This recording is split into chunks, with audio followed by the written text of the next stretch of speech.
Very special subject which indeed deserves special attention of each one of you, because it is probably the most observed but the least understood phenomenon in the healthcare industry.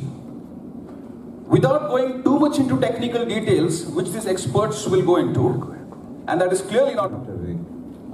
Thank you very much. Welcome all the media people and the press people here. Thank you very much for coming. And I would open the house for the questions. So I would request, we have the President of Indian Stroke Association, Dr. Nirmal Surya here.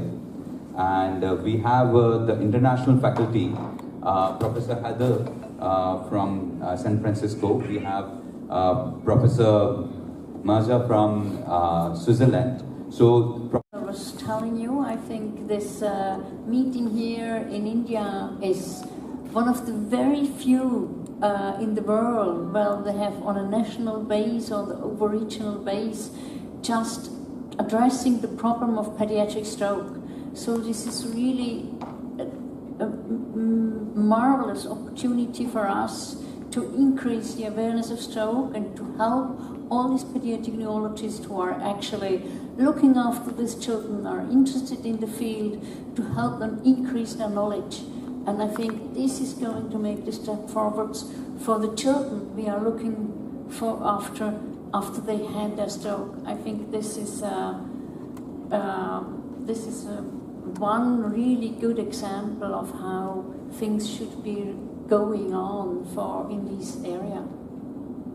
I really welcome you, and as you all are aware that stroke is the third most common cause of death and fourth most common cause of disability in India. You all have been working in various health channels and media, and you all know that how common stroke is and how ignored stroke is. I'm just briefing you about the adult.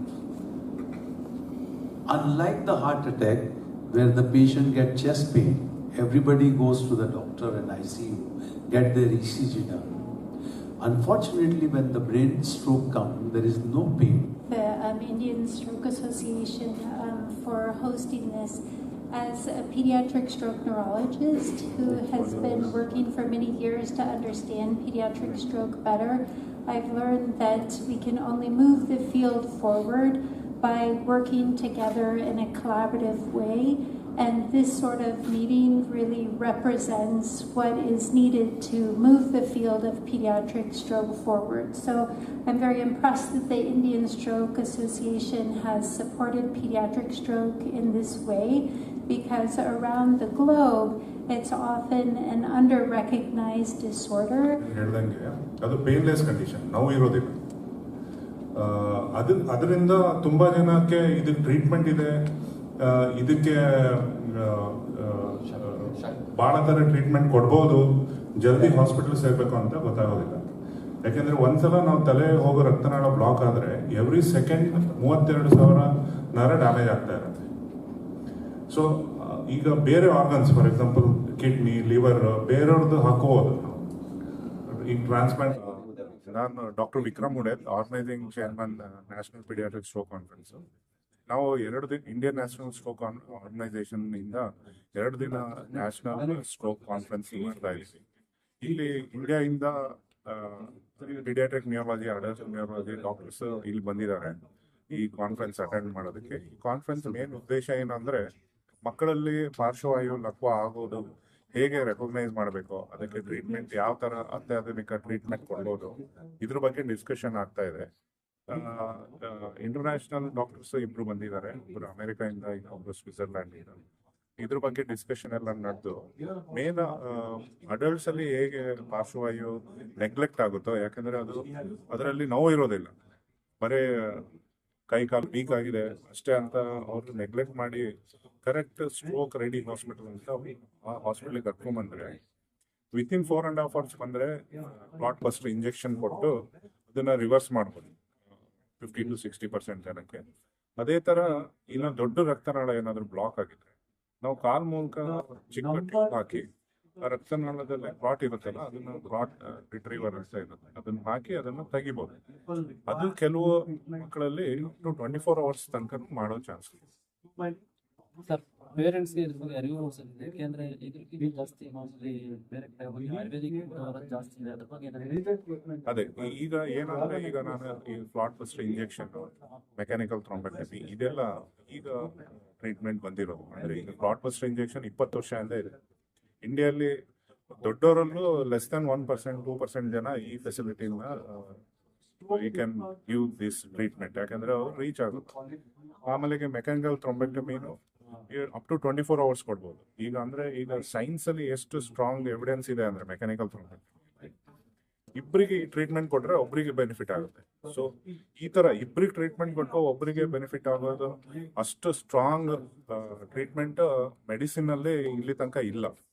Even heart attack ಅಲ್ಲೂ 20 ಜನ ಈ ತರ treatment ಕೊಟ್ಟರೆ ಒಬ್ರಿಗೆ help ಆಗುತ್ತೆ. ಆ ತರ ಇದು ಬ್ರೈನ್ ಸ್ಟ್ರೋಕ್ ಅಲ್ಲಿ ಈ ತರ ಮೆಕ್ಯಾನಿಕಲ್ ಥ್ರಾಂಬೆಕ್ಟಮಿ ಟ್ರೀಟ್ಮೆಂಟ್ ಇಬ್ಬರಿಗೆ ಕೊಟ್ಟರೆ ಒಬ್ಬರಿಗೆ ಹೆಲ್ಪ್ ಆಗೋದು ಅಷ್ಟು ಸ್ಟ್ರಾಂಗ್ ಎವಿಡೆನ್ಸ್ ಯಾರಿಗೂ ಇಲ್ಲ.